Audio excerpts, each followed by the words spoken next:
The woman. Everyone desired.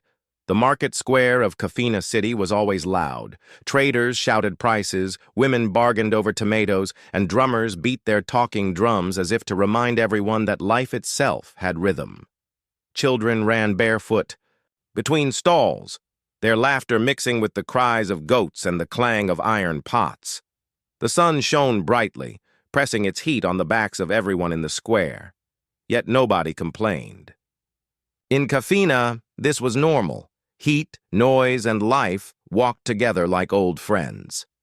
And in the middle of this ordinary chaos, there was a woman who was not ordinary at all. Her name was Noria. She walked through the market slowly, gracefully, as if the dust of the ground refused to cling to her sandals. Her skin was smooth and dark like polished wood. Her eyes carried secrets, deep and calm like a river at night. Men paused mid-sentence when she passed. Traders forgot the weight of their baskets. Even women, though sometimes jealous, could not deny that she was different. Noria was not just beautiful, she was magnetic. It was said she was an actress once, though no one ever saw her on stage or screen. Some whispered she was the daughter of a wealthy chief.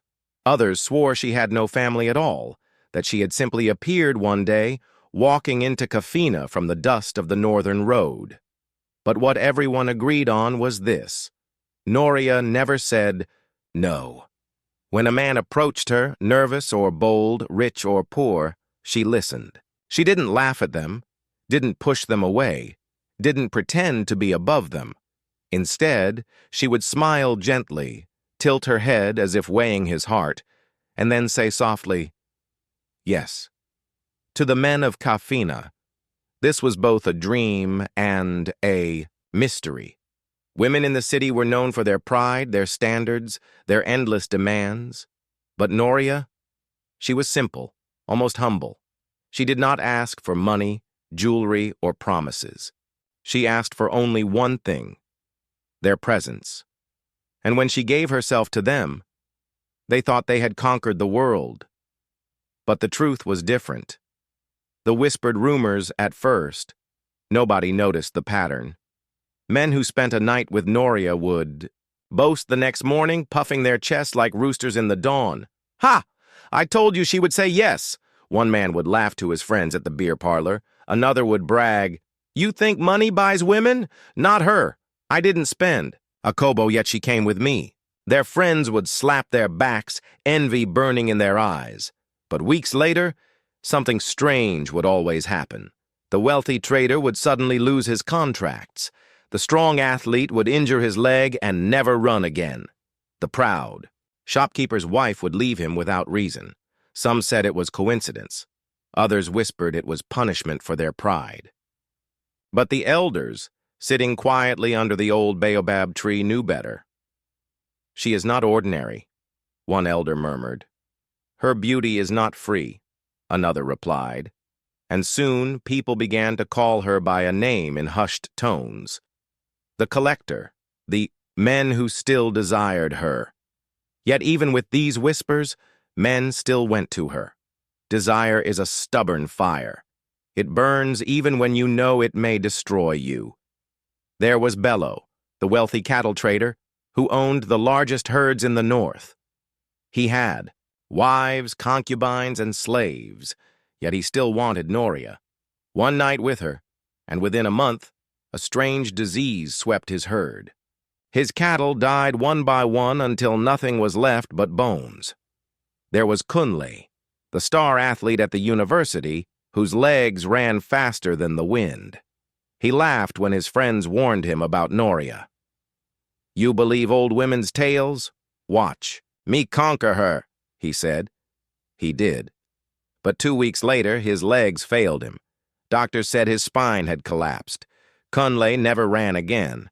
And there was Okan, the humble shopkeeper with a wife and 2 children. He met Noria by accident when she entered his shop to buy palm oil. He followed her like a shadow, and she did not push him away. One night together, and soon after, his shop caught fire mysteriously. His wife, heartbroken, left him with the children. He was last seen begging on the roadside. The stories grew, but still men lined up in their hearts, waiting for their turn. For the desire of flesh is stronger than the wisdom of warning. Noria. Herself. What did Noria feel in all this? She was never cruel, never proud. She never mocked those who fell for her. She lived in a small rented house on the edge of Kafina. Nothing fancy, just a clay-walled compound with a wooden gate. She didn't wear heavy makeup, didn't throw parties, didn't dress to attract attention, and yet she attracted it all the same. At night, when she sat by her lantern reading books no one had ever heard of, she sometimes sighed deeply, her face heavy with secrets. Her neighbors said they heard her murmuring strange words when the moon was full. Some believed she was a witch, others thought she was cursed, but no one ever dared confront her. The next target, one quiet afternoon. The market was less noisy than usual. A soft breeze blew from the east, carrying with it the smell of roasted maize and the sound of distant drums. Noria walked slowly, her basket filled with yams and plantains. She passed by the small bookshop near the mosque, and there she saw him, Adamu. Adamu was not like the others. He was a simple schoolteacher, earning just enough to care for his sick mother. He wore plain shirts, sometimes patched at the elbows, and carried books under his arm wherever he went. Children in the neighborhood adored him, for he never raised his hand against them and always shared his little food when they were hungry. Noria's eyes lingered on him as he stood by the bookshop counter, flipping through a worn-out history book. Something about him seemed different. His spirit was calm, his shoulders carried responsibility, not pride. She smiled, and when she walked closer, Adamu looked up. His breath caught in his chest, for though he was not a man of vanity, even he could not deny the beauty before him. "Do you like history?" she asked softly, pointing to the book in his hand. Adamu blinked, surprised that she spoke first. "Yes," he replied. "It tells us where we came from, so we don't lose our way." Noria tilted her head, her smile small but deep. "Not many men care about such things." "I am not many men," Adamu said, half joking, though his heart pounded, and Noria laughed gently, a laugh that sounded like evening rain on a quiet roof. For the first time in her long path of encounters, something stirred in her chest. Not hunger, not duty, but something that frightened her. Warmth. The tea. Shadows watching. What Adamu did not know was that from the rooftops, unseen shadows followed Noria wherever she went. Spirits, thin and pale, the remnants of men she had once touched. They trailed her like a chain of smoke, whispering, weeping, warning, but only the gifted could see them. And as Noria walked away from the bookshop that evening, her basket swaying, gently, the spirits followed, their whispers rising like a cold wind. "Not him," they cried, "not this one." But Noria, her face unreadable, only whispered under her breath, "Yes, him." And with that, the destiny of Adamu, the humble schoolteacher, began to change. The first victims. The wind in Kafina carried stories the way a river carried leaves. You could not always see them, but you could hear them if you sat still long enough. And for many months, the wind carried one name, Noria. Some called her a blessing, others a curse. But everyone knew that wherever she went, men followed, and after they left her side, something in their lives broke apart. At first, it looked like coincidence. Life was hard in Kafina. Businesses failed every day. Sickness came without warning. Accidents were part of the road. But then the pattern became too clear, and it began with 3 men whose pride blinded them more than the sun ever could. Bello. The trader who lost his herds, Bello, was known in the city as the man of cattle. He had herds so large they filled entire fields like a sea of brown and white hides. From the north, his animals walked in endless lines, bells clinking, dust rising, filling the market with wealth. People said Bello could smell profit even in the wind. He was tall, broad-shouldered, with a booming voice that shook the walls of the market stalls.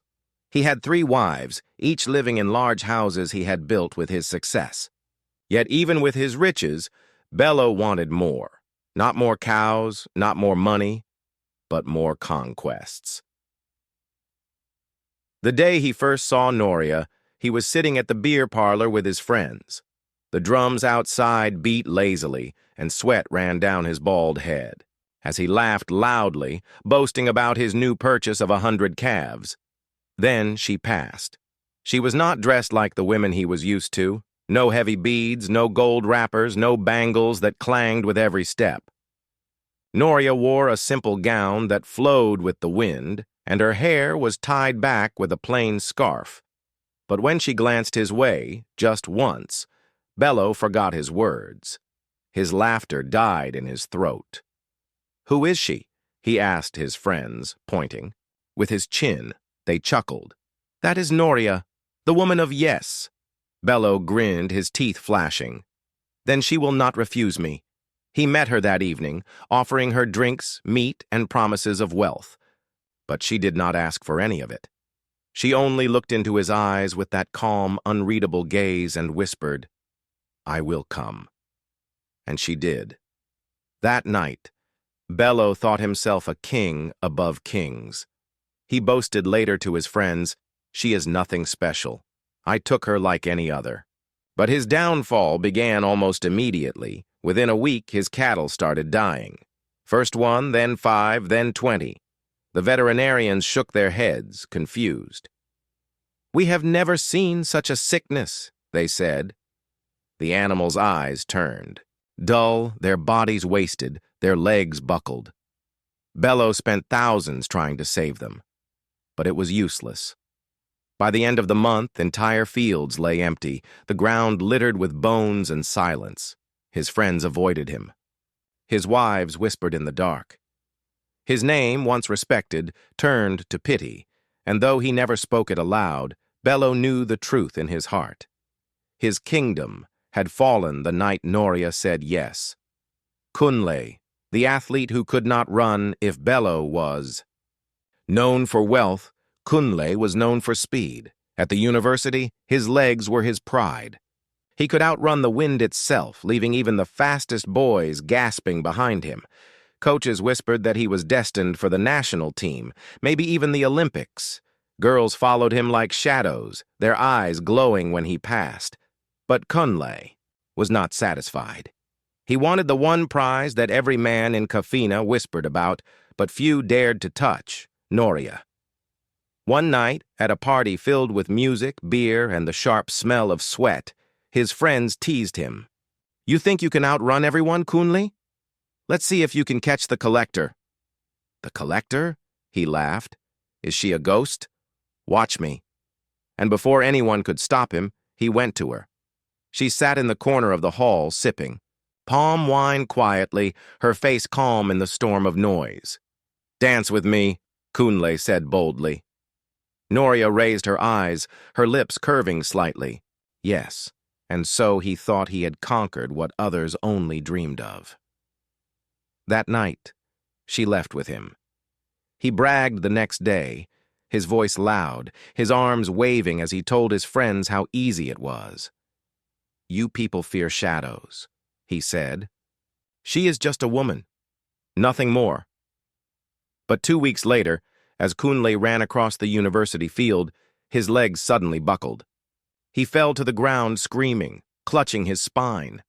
His friends rushed to him, lifting him in panic. The doctors tried. They pressed, scanned, measured. But in the end, their words were final. "He will not run again." Kunle lay in his dormitory, bed, staring at the ceiling, his eyes empty. His friends stopped visiting. The girls who once followed him looked away when he passed. His destiny, so full of speed and light, had been cut down like grass before a blade. And in the quiet of his nights, he remembered her whisper in the dark. "I want to feel you now." Okan, the shopkeeper who lost it. All while Bello had wealth and Kunle had fame, Okan had only simplicity. He was a shopkeeper in the market, selling palm oil, salt, and little household goods. He was not handsome, not rich, not strong, but he was content. He had a wife who loved him, 2 children who ran to greet him every evening, and a small shop that fed them. Then one afternoon, Noria walked into his shop. Okan froze. He had seen her from afar, heard the stories, but never thought she would enter his little stall.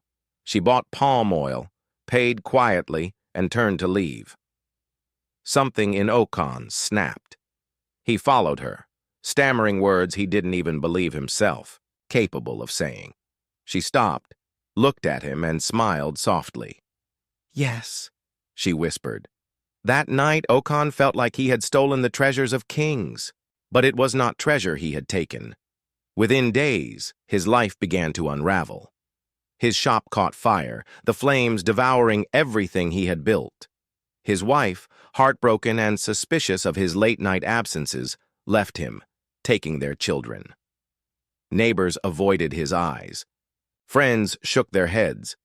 Okan sat in the ashes of his shop one morning, his face buried in his hands. The smell of burnt oil clung to his clothes, and the laughter of his children was now only a memory, and deep inside, he knew. The night he thought was a blessing was the night his life ended. The growing fear. By the time the stories of Bello, Kunle, and Okan spread, the people of Kafina no longer laughed when Noria's name was mentioned. Some men crossed the street when she walked by. Mothers pulled their sons closer when she entered the market, but not everyone believed the warnings. Some men still whispered, "They were careless, they were weak, I will be different." And so the cycle continued. The spirits that followed. What? Nobody knew was that Bello, Kunle, and Okan were not gone completely. Their bodies still lived, broken and defeated, but their spirits, the part of them that carried joy, purpose, destiny, followed Noria like shadows. When she walked through the night streets of Kafina, the spirits trailed her, thin and pale, whispering with hollow voices. "You took my herd. You took my legs. You took my family." But she never looked back. She only walked on, her face calm, her steps steady, as if she carried no weight at all. The city divided soon. Kafina was divided. Some said Noria was a witch, stealing destinies. Others said she was only a woman, and the men had brought their downfall upon themselves with pride and foolishness. But one thing everyone agreed on, she was unstoppable, until the day she met Adamu, the humble schoolteacher. But that is another part of the story. The schoolteacher Adamu. The sun in Kafina was not gentle that morning. It came down strong, beating the roofs of zinc houses until they shimmered like mirrors. The streets buzzed with life. Okada riders honked, hawkers balanced trays of oranges, and groundnuts on their heads. And children in uniforms marched to school with dusty sandals and bright eyes. In the middle of this busy town, in a small school painted in fading yellow, stood Adamu, the teacher everyone respected but few truly noticed. A humble man, Adamu was not like other men.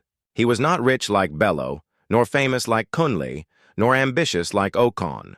He lived in a small room at the edge of the school compound, where the walls smelled of chalk and old books.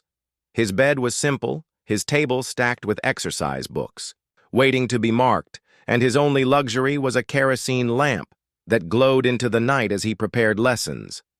He taught English and history, though he loved history most. To him, history was not just about dates and kings. It was about mistakes and warnings. He believed the past whispered to the present, warning it not to stumble in the same pit. But what made Adamu truly different was his heart. He gave more than he had. When a child came to school hungry, he would quietly slide half of his lunch into the boy's hands. When another couldn't pay fees, Adamu would use part of his meager salary to cover it.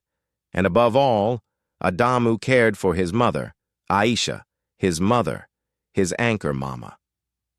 Aisha was old now, her back bent like the bow of a hunter, her voice soft but steady.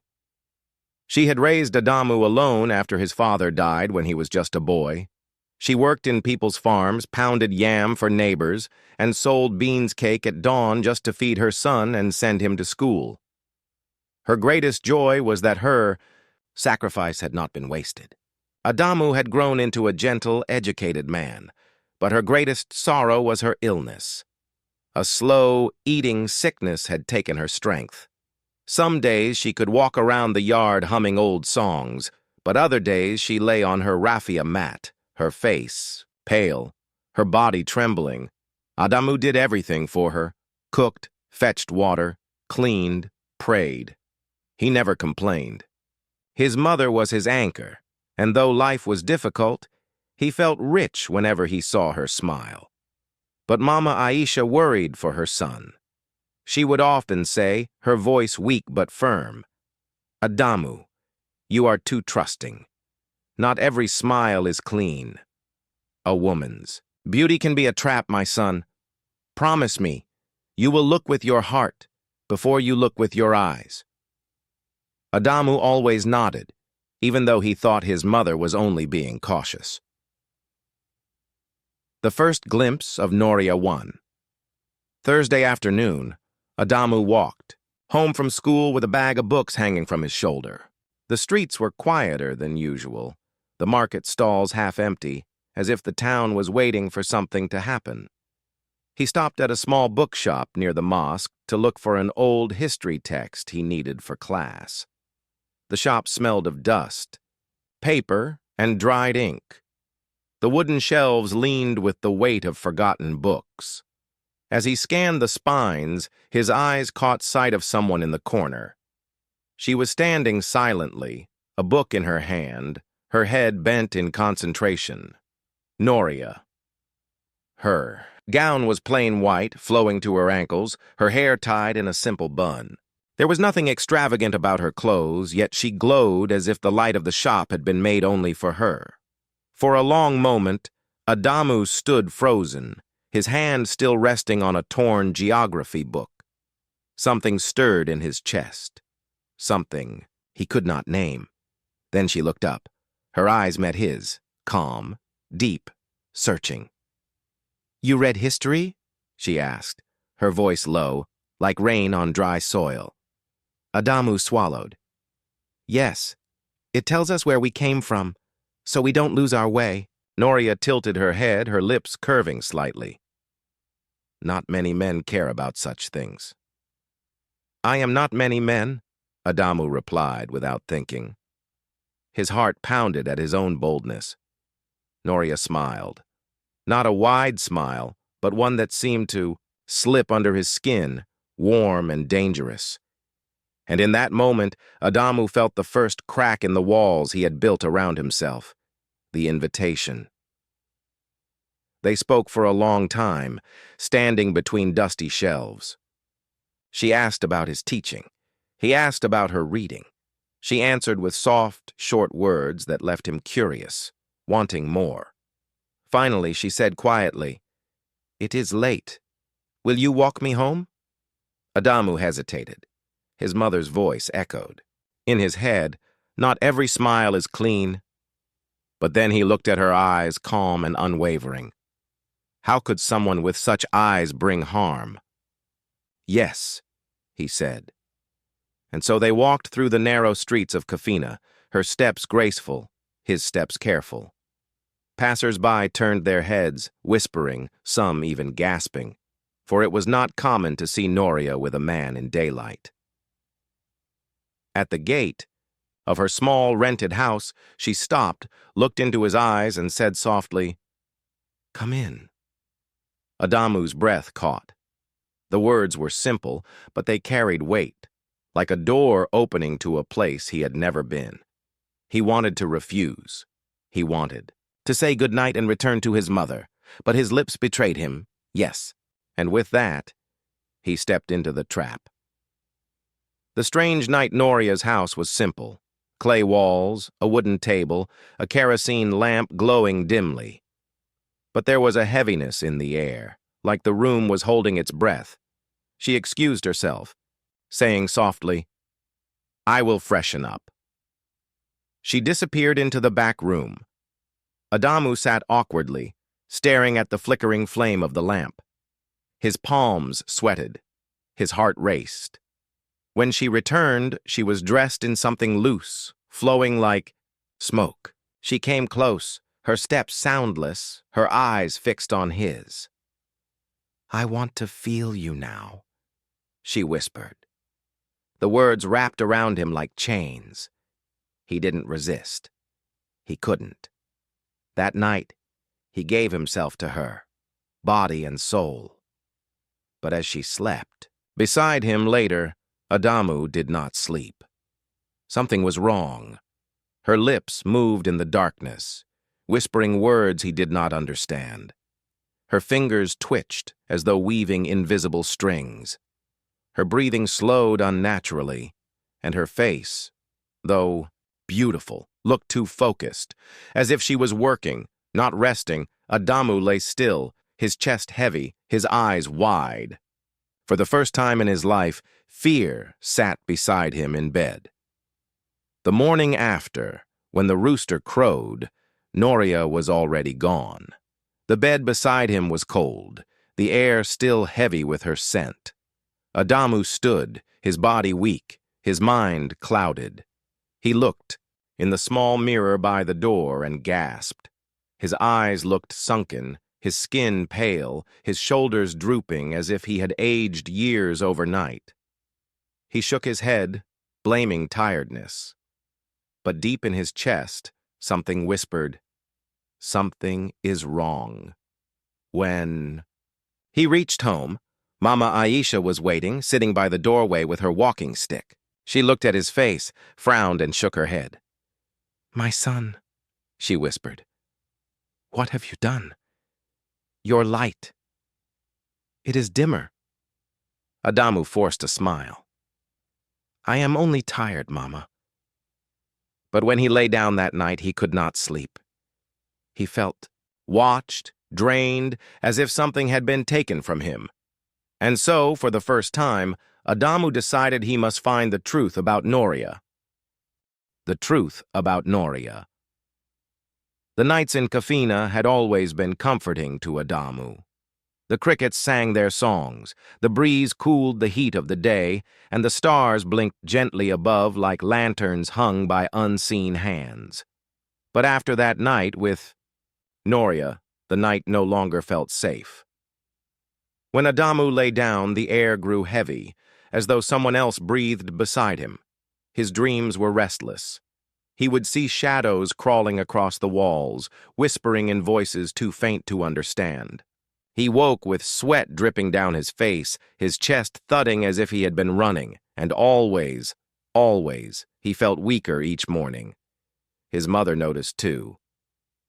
The mother's warning, Mama Aisha was sitting on her mat one morning, her rosary beads, sliding slowly through her fingers when Adamu came out to fetch water. She looked up at him, her eyes narrowing. "Adamu," she said quietly, "your eyes, they no longer shine. What are you hiding from me?" Adamu tried to laugh it off. "Mama, I'm only tired. Too many lessons, too many children at school." But she shook her head, the beads clutched tightly in her hand. "Do not lie to me. A mother knows when something has touched her son. Tell me, Adamu, where did you go that night?" He hesitated, then sat beside her, staring at the ground. "Mama, I met someone." Her breath caught. "A woman?" He nodded. "Who?" He swallowed, the name heavy in his throat. "Noria." At once, Mama Aisha dropped her beads. They scattered across the mat, clicking like tiny bones. Her face grew pale, her lips trembled. "Ya Allah," she whispered. "You have walked into the mouth of the crocodile." Adamu frowned. "Mama, what do you mean? She is only a woman." "Silence," Mama Aisha snapped.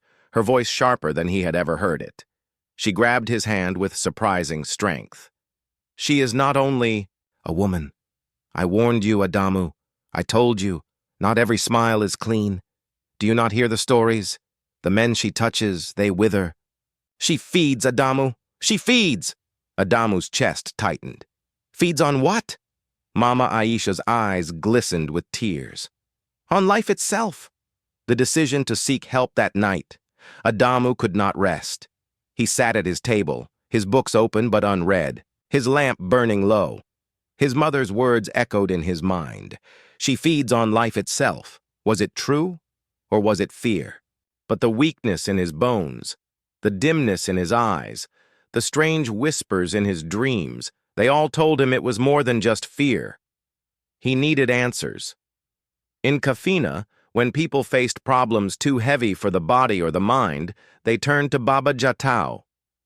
Baba Jatau was no ordinary elder. He was a herbalist, a keeper of old ways, a man who walked between the living and the spirit. Some said he had once been a great hunter who battled creatures in the forest that no one else dared face. Others whispered he had studied under ancient priests by the riverbanks of the south. What was certain was that when mysteries arose, people went to his small compound at the edge of town, where smoke from herbs always curled into the sky. And so, the next morning, with fear and determination mixing in his chest, Adamu went. The house of Baba Jatau.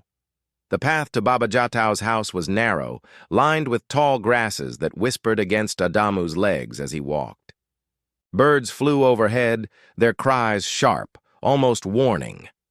When he reached the compound, he saw it was quiet, surrounded by old trees that seemed to lean inward, listening. The gate was a simple wooden frame, but strange symbols were carved in two. Spirals, suns, eyes. Inside, smoke rose from a clay pot, carrying the sharp smell of burning herbs. A small shrine stood at one corner, decorated with cowrie shells, feathers, and calabashes filled with water. And there, sitting cross-legged, on a mat was Baba Jatau. His hair was white, his beard long, his eyes sharp despite the wrinkles around them. He looked at Adamu before Adamu could even greet him, as though he had been expecting him. You carry a shadow, Baba said in a low voice. It sits on your shoulders like a thief. Adamu froze. You can see it? The old man nodded. I can smell it. Sit. The confession Adamu sat on the mat, his hands trembling slightly. Tell me, Baba Jatau said, his eyes half closed. Who have you lain with? Adamu hesitated, ashamed, but finally whispered, Her name is Noria. Baba Jatau's eyes snapped open, flashing with recognition. He spat into the dirt, muttering words under his breath. Foolish boy, he hissed. Do you not know her?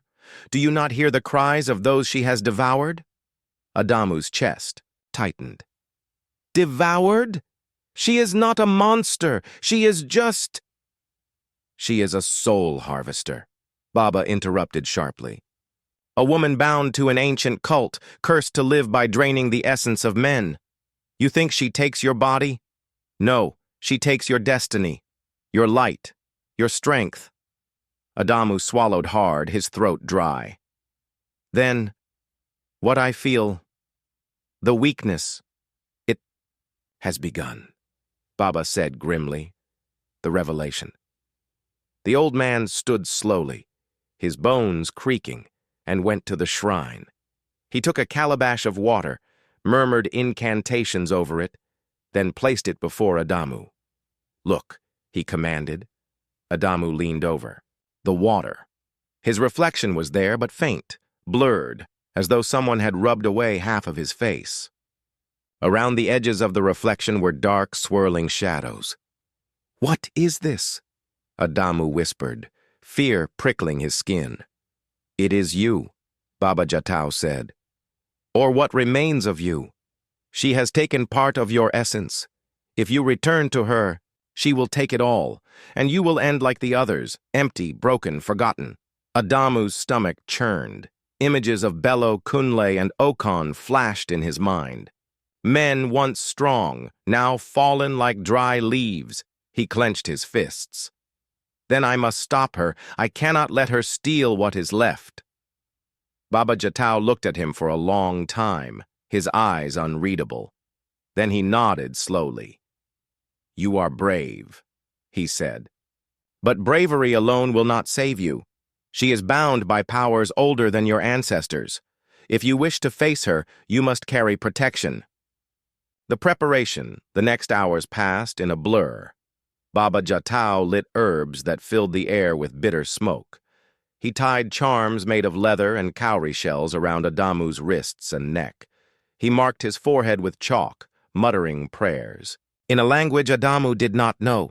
"These will shield you," the old man said, "but only if your heart remains strong. She will tempt you.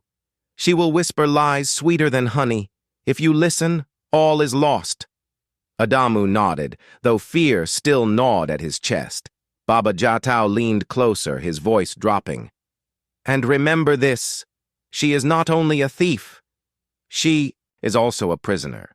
Do not look at her only with anger. Look also with pity, for the chains that bind her are as heavy as the chains she wraps around men." Adamu frowned. "What do you mean?" The old man shook his head. "That truth will reveal itself. Now go. The spirits are already watching." The departure as Adamu left the compound. The sun was setting. The sky burned red and orange, the trees casting long shadows across the path. He felt the charms heavy on his wrists, the chalk dry on his forehead. But more than that, he felt a weight in his heart, for he knew his path now was no longer ordinary. He was no longer just a school teacher, no longer just a son. He was a man marked by destiny, caught between the hunger of a woman and the truth of the spirits. And as the first stars appeared in the sky, Adamu whispered to himself, his voice trembling but determined, "I will face her." The confrontation. The night air in Kafina was restless. The trees swayed, though there was no wind. Dogs barked without reason, their voices sharp in the distance. The moon hung pale, watching silently, as though it too expected something to happen. Adamu walked slowly through the narrow paths of the town. The charms Baba Jatau had tied around his wrists, heavy against his skin. His heart beat hard, not only with fear, but also with a strange fire he had never felt before. For days, he had lived in weakness and confusion. But tonight, his spirit was awake. He was going to face her. Noria's house. Her house stood quiet at the edge of Kafina, clay walls glowing under the moonlight. The gate creaked when he pushed it, as though warning him to turn back. The compound was still, too still, as if the shadows themselves were holding their breath. When Adamu stepped inside, the air thickened. He felt it, the same heavy presence that had sat on his chest since the night he first lay beside her. But now, with Baba Jatau's chalk on his forehead, he could sense it clearly. Spirits. They lingered around the house like smoke, whispering in broken voices. He caught faint words, cries of men begging, warning, weeping. His heart clenched. These were the remnants of her victims. And then she appeared. Noria stepped out of the doorway, her gown flowing like water, her hair loose over her shoulders. Her beauty was untouched by the shadows, her smile calm and soft. "You came back," she said, her voice like honey. Adamu swallowed hard, gripping the charm around his wrist. "I came to know the truth." She tilted her head, her eyes shining. "The truth?" She stepped closer, her bare feet silent on the ground. "The truth is simple, Adamu. You want me. I want you. Why fight what is natural?" Adamu shook his head, his chest tightening. "No, you are taking something that does not belong to you." Her smile widened slightly, but her eyes grew colder. "Do you think your little charms will save you? Do you think you are different from the others?" I am not them, Adamu said firmly. The temptation. She moved closer, her scent filling the air, sweet and warm. The spirits around the compound grew louder, their whispers almost screams now. Stay away, Adamu warned, his voice trembling, but she only laughed softly. Why do you resist what you desire? You think me evil, yet you came willingly that first night. You said yes. Every man does. Her words pierced his chest. He remembered the weakness of that night, the way his lips betrayed him, the way his body betrayed him. Shame burned in his heart, but he forced himself to breathe, to remember Baba Jatao's warning. She will whisper lies sweeter than honey, Adamu clenched his fists. I may have said yes once, but tonight I say no. For a moment, silence hung between them. Then Noria's smile vanished.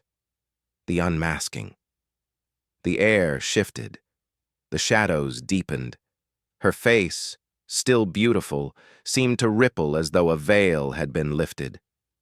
For the first time, Adamu saw what lay beneath her calm mask. Her eyes glowed faintly, not with light but with hunger. Her skin, flawless before, now showed faint cracks like dry earth, as if something inside her strained to break free. And her voice, when she spoke, was no longer soft but sharp, layered with echoes. You dare defy me? The spirits wailed louder, their voices swirling around them like a storm. Adamu's knees trembled, but he stood firm. I dare. The spiritual battle. Suddenly the ground seemed to quake. The lamp in her house flickered, then burst, plunging everything into moonlit darkness. Noria raised her hands, and the air thickened like smoke. Adamu felt his chest tighten, his breath choking. You cannot fight me, she hissed. I was, bound before your ancestors were born. I have taken kings, warriors, scholars. You are nothing. Adamu gasped for air, gripping his charm tightly. He remembered Baba Jatao's words. Only if your heart remains strong.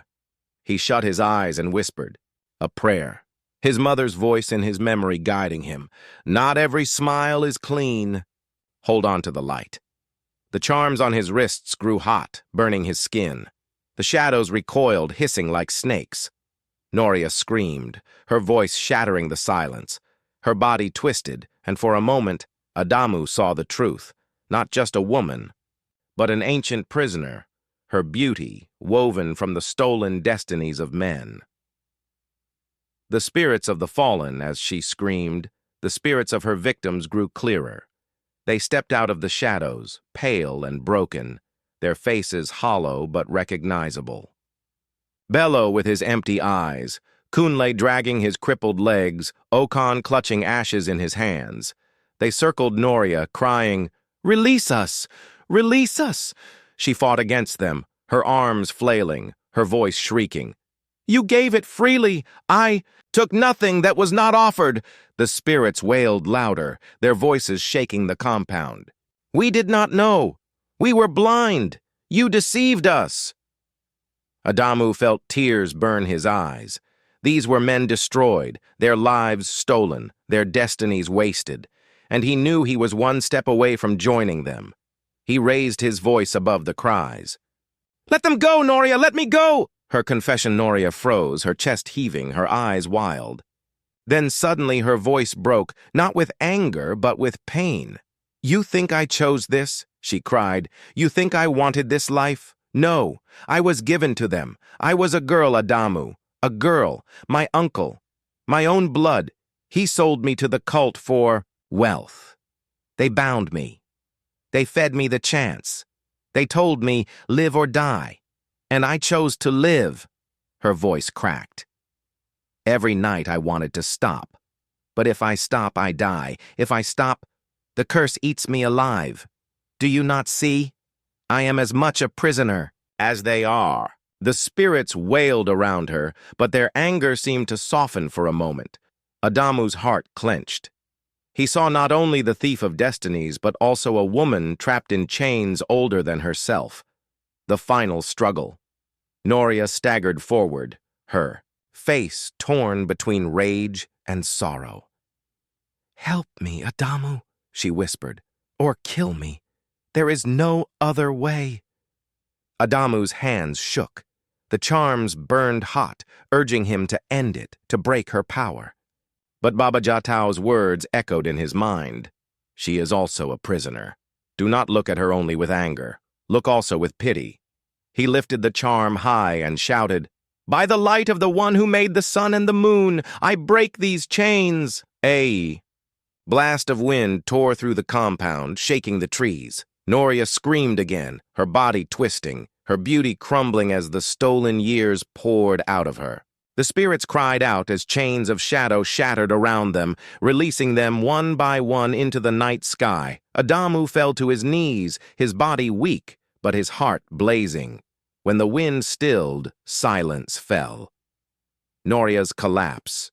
Noria lay on the ground, her body frail, her face aged, lines carved deep where once there was smooth beauty. Her eyes no longer glowed with hunger, but shimmered with tears. She looked at Adamu, her voice weak. You freed them, but me, I cannot be free. Without their essence, I have nothing left." Adamu crawled closer, his chest aching. "Then, let your soul rest, Noria. The chains are broken. You do not need to feed anymore." She smiled faintly, her lips trembling. Tell the world, not every blessing is a blessing." And with that, her eyes closed. Her body stilled.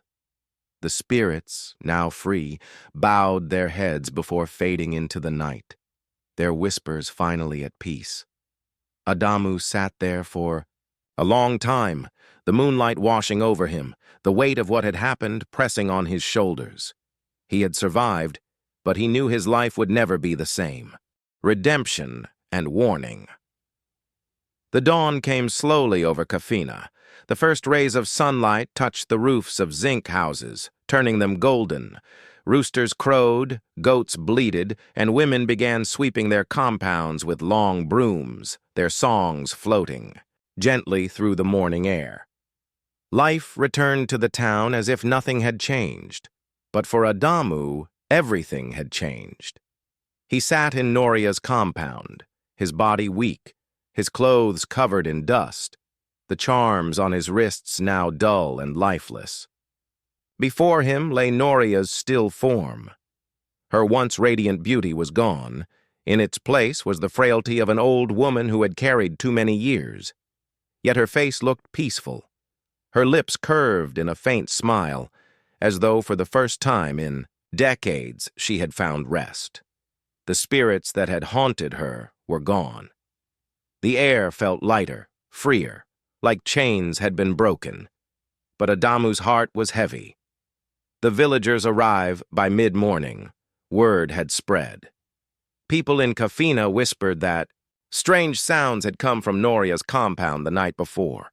Cries, wind, thunder with no rain. Some said they saw lights flickering in the sky. Others swore they heard voices not of this world. So they came, men, women, children, all gathered at the gate, peering in with fearful eyes. No one dared step inside until Baba Jatau himself arrived. Leaning on his carved staff, when he entered and saw Adamu kneeling beside Noria's body, he nodded slowly. "It is finished," the old man said. The villagers gasped. Some covered their mouths. Others shook their heads. "She is dead?" someone whispered. "Yes," Baba Jatau replied, "but she is also free, and so are the souls she carried." The people murmured among themselves, confusion mixing with relief. They had feared Noria, desired her, gossiped about her, but none truly knew her story, Noria's backstory. Revealed Baba Jatau motioned for silence. Then he spoke, his voice heavy with sorrow. "You see this woman? You called her witch, temptress, destroyer. And yes, she brought ruin to many, But listen, she was once a child like your daughters. She was once innocent, like your sisters. It was not her choice to walk this path. The crowd leaned closer, their eyes wide. When she was young, Baba Jatau continued, her uncle, greedy for wealth, took her to the cult of the soul harvesters. They bound her with oaths. They fed her chants, they carved their signs into her spirit. From that day, she could live only by taking from others. To refuse meant death. To obey meant survival. She chose to live, though her life was no longer her own. Gasps rose from the crowd. Some women covered their heads with cloths, weeping softly. Men exchanged troubled glances. Baba Jatau sighed. She became what they forced her to be, a collector of destinies. Every man who lay with her lost a piece of his future, not because she wanted it, but because the chains demanded it. He turned to Adamu. But last night, one man stood, not with pride, not with lust, but with courage. He faced her, not only with anger, but also with pity. And because of that, the chains broke. She is gone, but the souls are free. Adamu returns home. The villagers left the compound, whispering, some with pity, others with fear, but none with the old hunger they once carried. Adamu, exhausted, returned home. His mother, Mama Aisha, was waiting at the doorway, her frail body trembling with worry. When she saw him, she wept, holding him tightly. My son, she cried. I prayed all night that the spirits would return you to me, and they have. You are alive. Adamu held her gently, his own eyes wet. Mama, I saw things I cannot forget. She stroked his hair. Then never forget, my son. Let the memory guide you. A man who remembers is a man who survives. The recovery for weeks, Adamu was weak. His body ached, his dreams still carried fragments of whispers. But slowly, he healed. The chalk marks faded from his forehead. The weight of the charms left his wrists. The children at school welcomed him back with laughter and hugs. He taught again, his voice softer now, his eyes deeper. He spoke not only of history, but of choices, of how desire without wisdom leads to ruin. And though he never spoke Noria's name aloud in class, her memory walked with him always. The burial of Noria one evening, Baba Jatau and a few elders buried. Noria quietly outside the town, near the edge of the forest. No family came, no mourners stood. Only Adamu and Baba Jatau lowered her into the earth. As the soil covered her body, Adamu whispered, Rest now, the chains are gone. Baba Jatau nodded. Sometimes the greatest evil is born not from choice, but from chains. Remember that. The warning months passed. The story of Noria became a tale parents told their children by the fireside. But unlike before, the story was not just of fear. It was also of pity. They said, she said yes to every man, but what she did with their bodies was not desire, it was survival. They lost their destinies, but she too had lost hers long ago. And one man, a humble teacher, faced her with courage and freed them all. The story carried a warning. Not every blessing is a blessing. Not every beauty is harmless. Desire, without wisdom, leads to destruction. And so, in Kafina, young men learned to listen before they leapt. They learned that a smile could hide chains, and a yes could carry death. Adamu's reflection. One quiet night, long after the whispers had faded, Adamu sat with his mother under the baobab tree. The moon glowed softly, the air cool and gentle. Mama, he said, sometimes I still see her in my dreams. Not as a monster, but as a girl. She cries, Mama. She cries for the life she never lived. Mama Aisha touched his hand. Then pray for her soul, my son. Pray that the one who made the stars shows her mercy. She was not only a thief, she was also a prisoner. Adamu nodded, tears slipping down his cheeks. I will never forget her, Mama, and I will never forget what she taught me, that true strength is not in desire, but in wisdom. His mother smiled faintly. Then you are already a stronger man than most. The final whisper. That night, as Adamu slept, he dreamed once more. He stood in a field of light, soft and endless, and there she was, Noria. But not as before. No longer radiant, no longer aged, but simple, young, dressed in white, her face free of hunger or chains. She smiled at him, tears in her eyes. Thank you, she whispered. You freed me. Then she faded into the light, leaving only silence and peace. Adamu woke with a steady heart. For the first time in months, he felt whole again. The moral so the story of Noria and Adamu became legend in Kafina, a story of beauty and danger, of weakness and courage, of chains and freedom. It was told not only as a warning to young men, but also as a reminder to all. Not every gift is a blessing. Not every smile is clean. And sometimes, the greatest battles are not fought with weapons, but with wisdom and compassion.